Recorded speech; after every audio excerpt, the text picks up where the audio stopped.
مشکل پریشانی مصیبت آنا جو ہے یہ زندگی کے معمولات میں سے حصے میں سے ہے کہ اچھے دن بھی ہوتے ہیں اور مشکلات بھی آتی ہیں، لیکن اللہ کے بندوں کی نشانیاں یہ ہیں کہ وہ کسی مشکل میں مصیبت میں وہ اپنے آپ کو اللہ کے ساتھ جوڑتے ہیں اور اس کے مزید قریب ہوتے ہیں۔ انا للہ و انا الیہ راجعون، سب کچھ اللہ کے لیے اور سب نے اسی کی طرف چل کے جانا ہے۔ یہ جو استقامت ہے، ثابت قدمی ہے اور صبر و رضا کا مشکل مصیبت کے وقت اظہار کرنا ہے، یہ بھی اس کے بندوں کی نشانیوں میں سے ہیں۔ کیا فرماتے ہیں اس حوالے سے؟ اللہ رب العزت کی ذات پر جتنا یقین ایمان پختہ ہوتا چلا جاتا ہے، بندہ اپنی بہت ساری خواہشات معاملات پسند ناپسند سے اتنا ہی نکلتا چلا جاتا ہے۔ ٹھیک، جب وہ اس یقین اور اس ایمان میں پختہ ہو جاتا ہے کہ میرا کچھ نہیں ہے، میری مرضی سے کچھ نہیں ہے،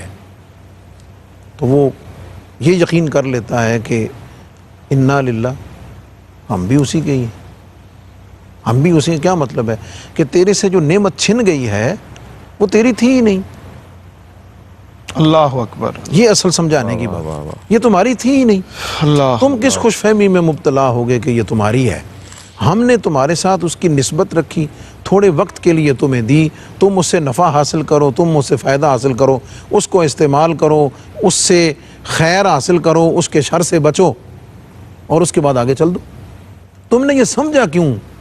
تمہاری سب سے پہلی خرابی یہ ہے کہ تم نے سمجھ لیا کہ یہ میرا ہے۔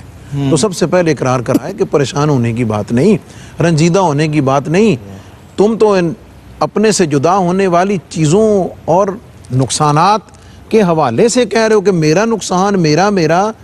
پہلے اقرار کر کہ میرا کچھ نہیں مولا، میں بھی تیرا ہی ہوں۔ واہ واہ واہ واہ، سبحان اللہ، سبحان سب سے پہلے تو یہ ختم کرایا نا۔